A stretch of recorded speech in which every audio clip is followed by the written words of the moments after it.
You've made no mistakes. Mistake is a hideous word that doesn't work in spiritual conversations. Mistake is like the word victim, fault, blame, bankrupt. They're meaningless. Those words only have, including mistake, they only have traction when you're looking at yourself and your life with your physical senses alone. And you're thinking, oh, I'm only getting older. Oh, I only have so much time. All of that are lies. Mistakes are training wheels for better opportunities soon to arrive.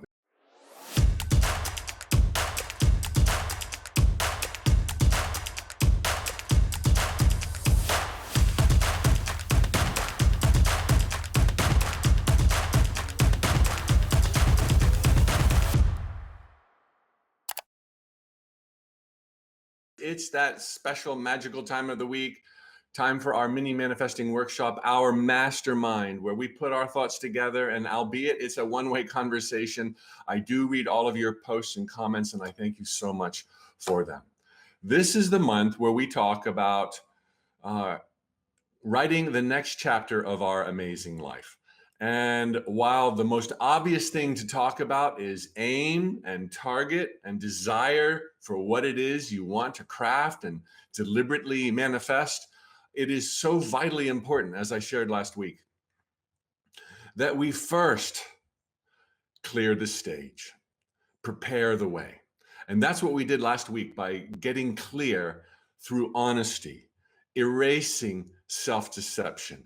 These kind of things are easy to brush under the carpet, and these kind of things poke us, and they're not a lot of fun. But the payoff is out of this world.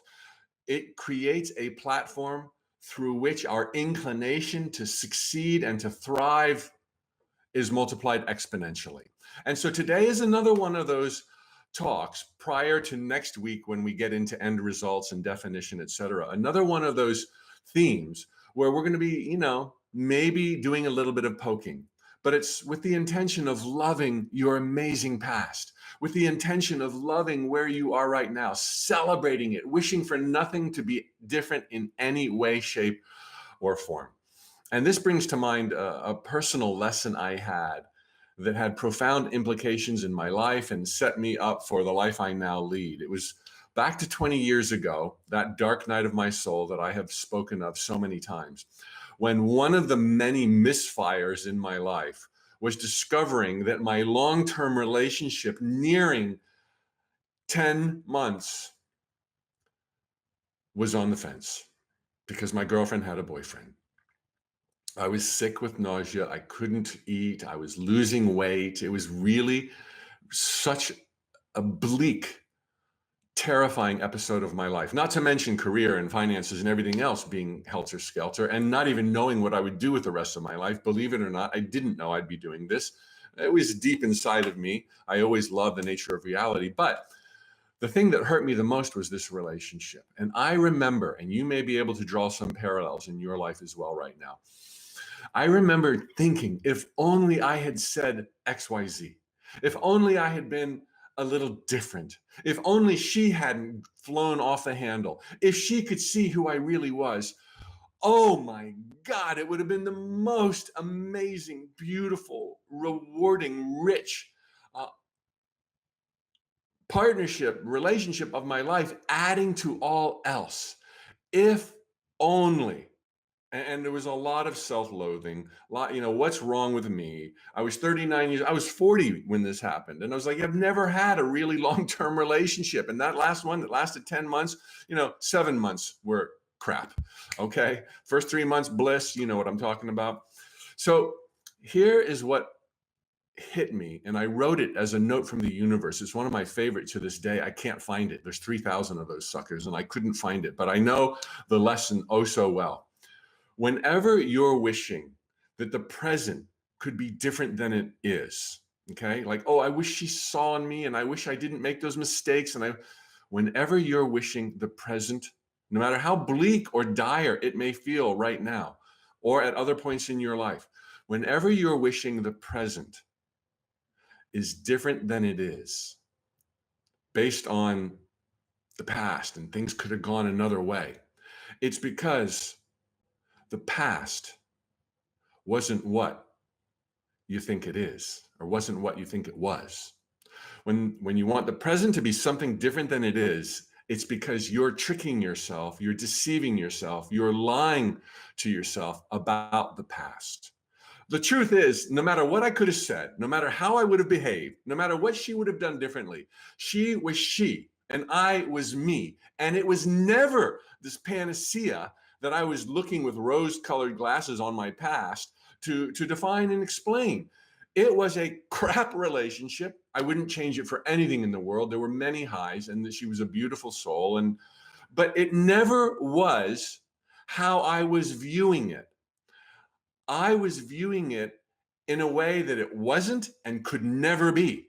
And then I was predicating my present, if only my whole present and thereby my entire future, I'd be with this perfect, charming soulmate who would compliment me and I her, and we'd live happily ever after.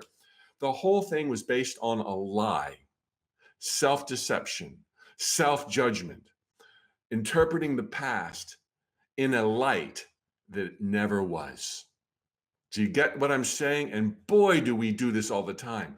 And then we don't like ourselves. And then we don't like where we are. And then we cast our gaze to the future and we're incomplete because we didn't have what we used to have. And we could have had it if it's like what you've had in the past was nothing but training wheels for you to finally ride solo on your bicycle into the horizon happily ever after. It's all practice, the past. It doesn't matter. And when I make a mistake these days, whether writing, speaking, or in my life in numerous ways, I always think it's okay. Better's coming, and now I'm prepared. And when you look at it like that, it's like, well, thank goodness. And of course, in hindsight, within a few years, it took years to get over that heartbreak, even with my philosophical mindset. I was like, thank God that relationship didn't work. It was not, it was what it was, and it served me so well, and I wouldn't change it for anything. But it wasn't the relationship. It prepared me for the relationship, even though I thought I was too old, even though I thought I was broken, even though I thought it would never happen. It was like, oh, let it go, bless it, love it. I have nothing but love for that woman in my life who's no longer in my life, especially because she's not in my life anymore. And it's the same with a business deal. It's the same with whatever, your relationship with your parents, your relationship with your kids, your relationship with your work, your play, yourself. Everything is building to this crescendo where you have the ability through introspection to respect it and honor it and love yourself for doing the best you could with what you had. Which brings me to today's downloadable PDF, which I trust you already have, or it's right under the monitor that you're looking at right now. There's a PDF there. There's not even fill in the blanks. This is something for you to post on the wall, to put around your house, to see these truths. Because now, because of your past, that means you're saying, I'm going to step my game up. I can do this. I have power. Let me have some fine tuning. Let me have a community. Let me get inspired with truth as I also go within and line up the dots and prepare for the best of your life. So I'm going to go through each of these points on the worksheet. If you haven't printed it out now, don't worry. You don't have to panic or rush through it because I'm going to read to you everything that's on it, but you'll have it for future reference or for your little notebook that many of you have been putting together.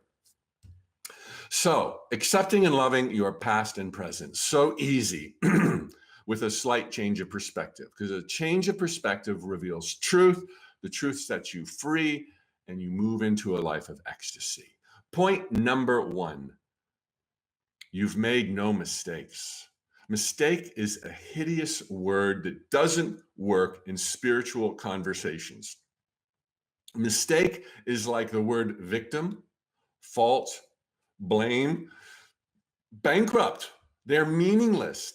Those words only have, including mistake, they only have traction when you're looking at yourself and your life with your physical senses alone. And you're thinking, oh, I'm only getting older. Oh, I only have so much time. All of that are lies.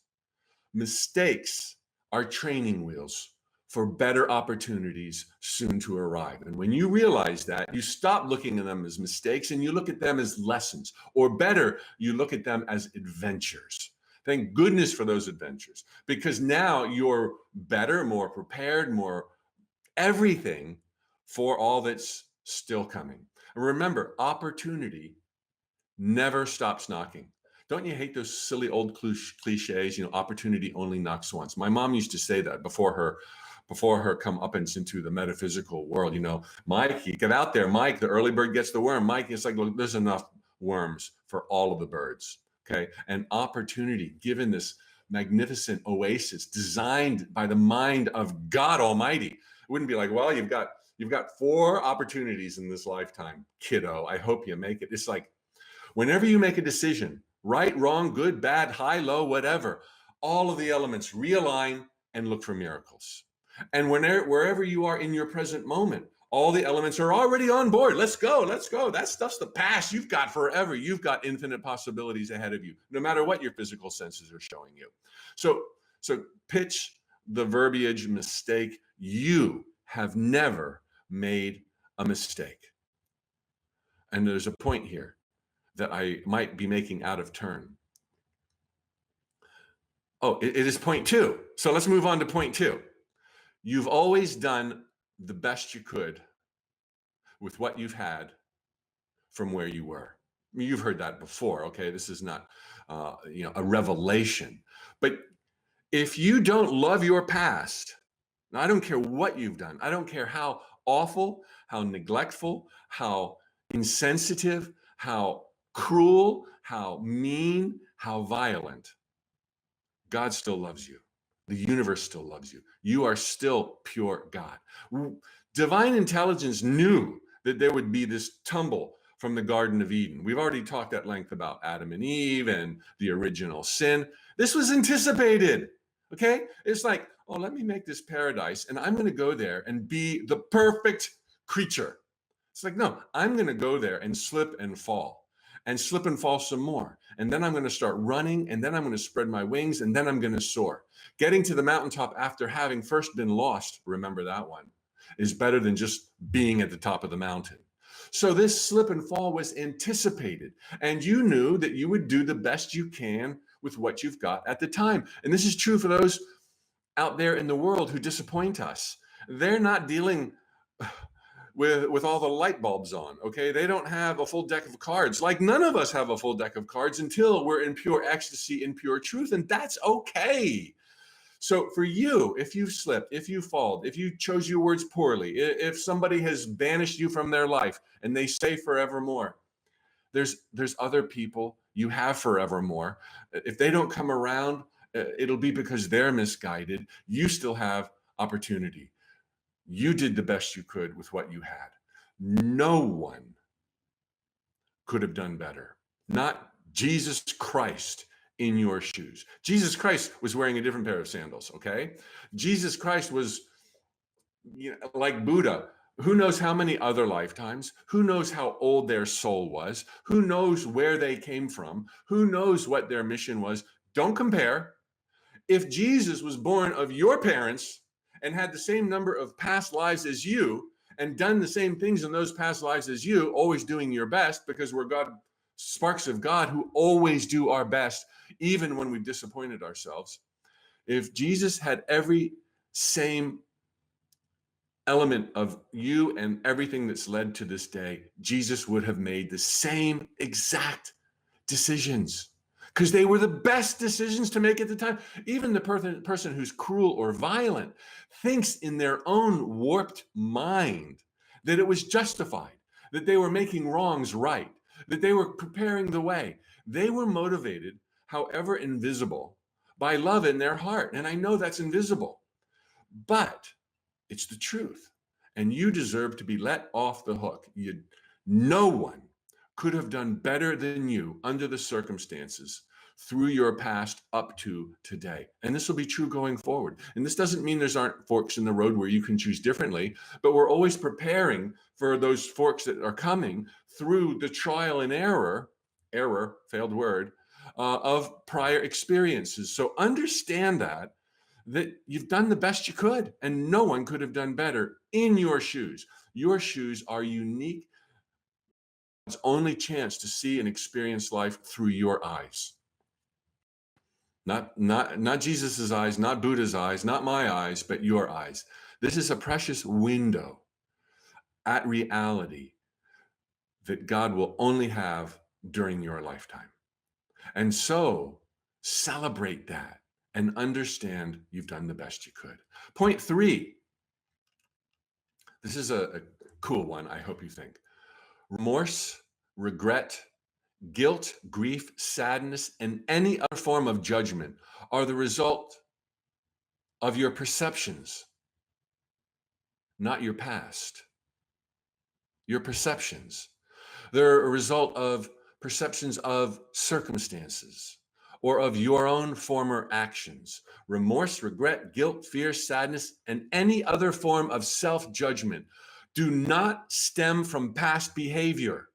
They do not stem from prior circumstances. They do not stem from present circumstances. They stem from your immediate choice of perception on how you see them.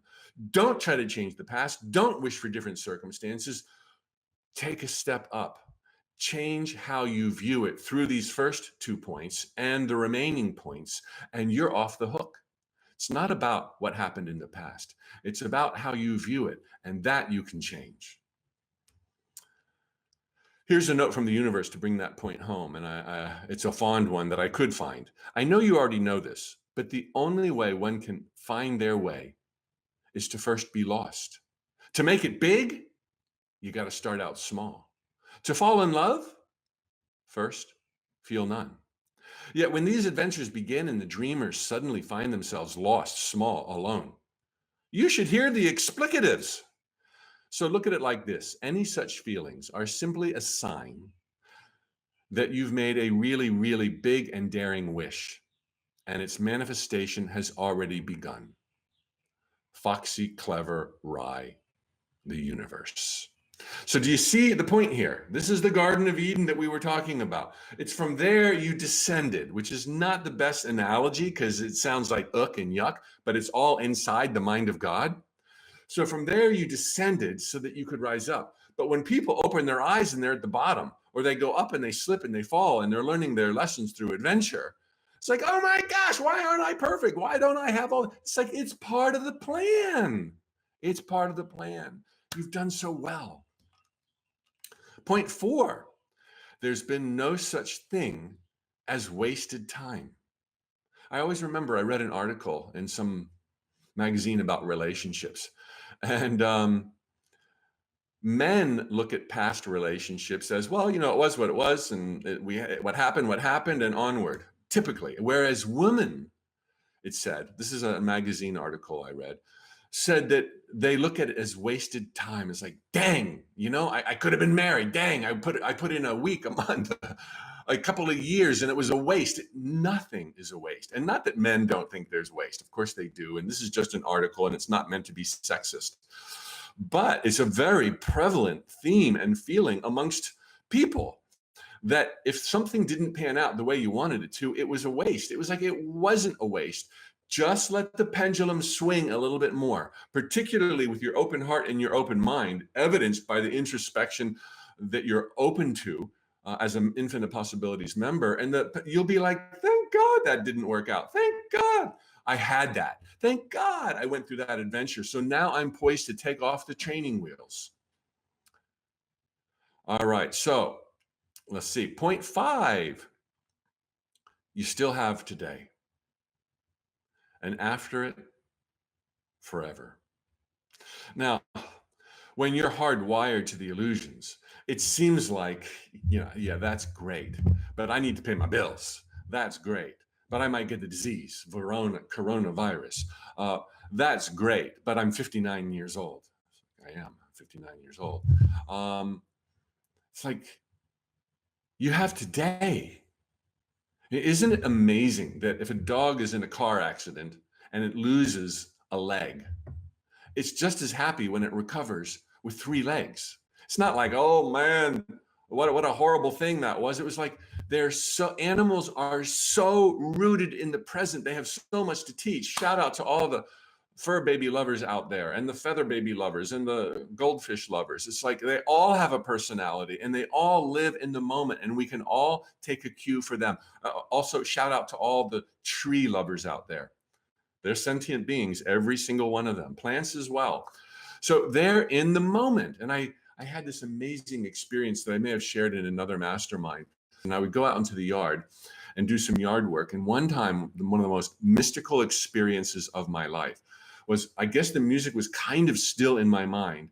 And all of a sudden, I looked around. It was just right out there by my well.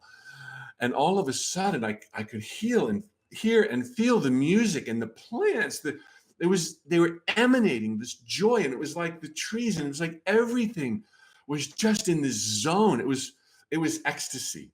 That's one of my fleeting moments with true ecstasy. And I remember thinking, this is the life of plants. This is the life of trees in the moment. And I remember thinking, however weird this is, that this is all they know. And that doesn't mean they don't yearn to grow. That doesn't mean they don't thirst for water. That doesn't mean they don't need nutrients. But no matter their condition, even, this is what came to me, even in a drought, even if a mighty old oak was hit by a car and knocked over, it would only know this ecstasy. So yeah, okay, well, we want to get back up. Hey, I might be dying, but I'm here. I'm now. It's so beautiful. It's so beautiful. It's so crazy beautiful. And we're forever. I just did a spiritual tune-up on reincarnation and how many lives we live. And we tend to think one, most people do. And it's like, how many could we live, and keep track of all of those? I like to say somewhat facetiously, if you loved life so much that you chose 1 trillion lifetimes, do you realize at the end of the last one, you'd have forever?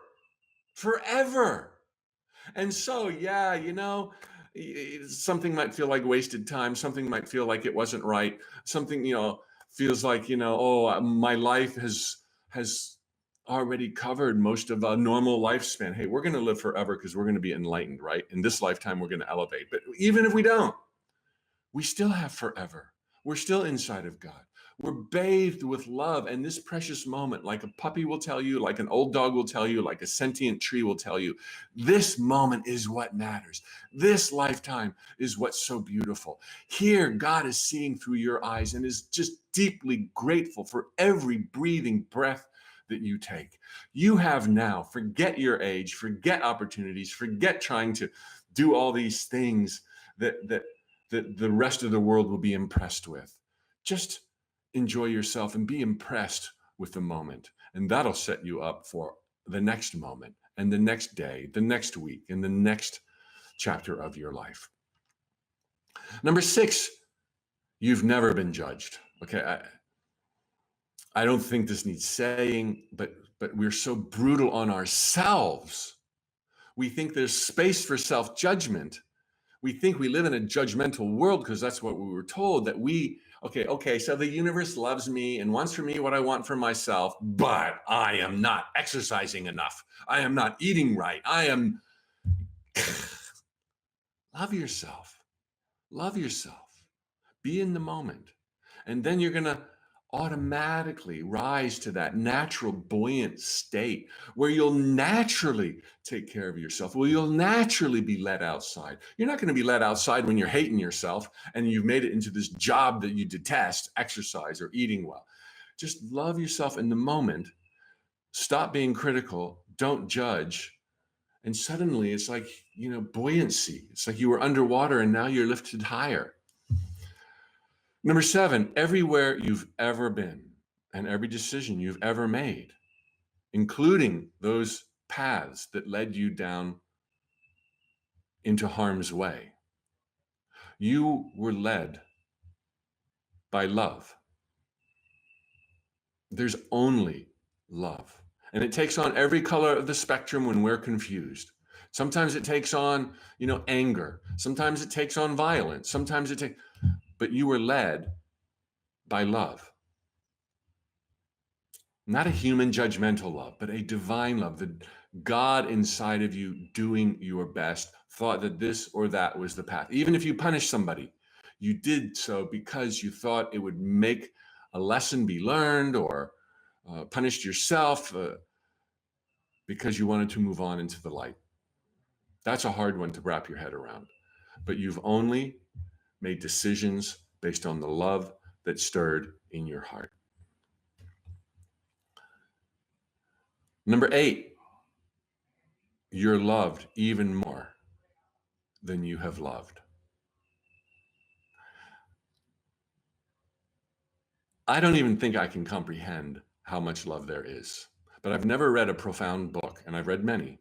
And I've shared the list of recommended reading in the footnote of tut.com and most every book I've ever written. I've read many profound things, but they all fail. They all struggle, better word. They all struggle to convey how deeply you're loved. And virtually every near-death experience that has been chronicled, in all the books and all the articles, somebody went to the other side, there was a light. They went to the light. They felt accepted. They felt that there was intelligence all around them, incredible intelligence. Just they felt understood. They felt adored. No matter what their past was, it's all okay. Try, maybe through moments of meditation or a walk in your backyard or falling asleep at night, try to understand how unshakable the love from the divine is for you as you are, in spite or because of all you've been through. And number 9, you could not possibly be poised for the best of your life than you are right now, because your past and because your present is what it was, is what it is. You might not see it, but I can tell you, in the most vexing hours of my life, the phoenix rose again. And I didn't know how, I didn't know where, I wasn't even able to micromanage it, and boy, do I love to do that. You are poised for the best of the best, especially given your open-mindedness to hear this out, to hear other ideas, to be inspired, because you know the truth is there and you're open to receiving it. And again, if anything I say doesn't sit well with you, then maybe it wasn't the truth. You go within. That's your invitation to connect some dots and find a better explanation. You will be led to truth. You will see how simple it is. You will find how powerful you are. That is today's mini manifesting workshop. The homework assignment, I think we hit it on point number 8. I want you to earnestly contemplate how deeply you are loved without judgment. There's never been any. You're perfect. You could not have done better than you've already done. Celebrate this. See this in other people. Be in the moment, as are your pets and the trees and every blade of grass. And from there, suddenly you'll be reachable. A favorite thing I'm reading these days, and I see it in all these different books on enlightenment that I've been sharing with you, is that when you reach towards your higher mind, the divine reaches closer to you. It's like, come on, you're so close. You're a breath away. Come on. And if you can feel how loved you are, you're going to start feeling more love. You're going to start accepting more. Realize that every effort you take is multiplied exponentially. I know what it feels like. Sometimes I'll meditate or whatever, and nothing changes. It's like, no, everything has changed. You are poised for the best and the greatest chapter of your life.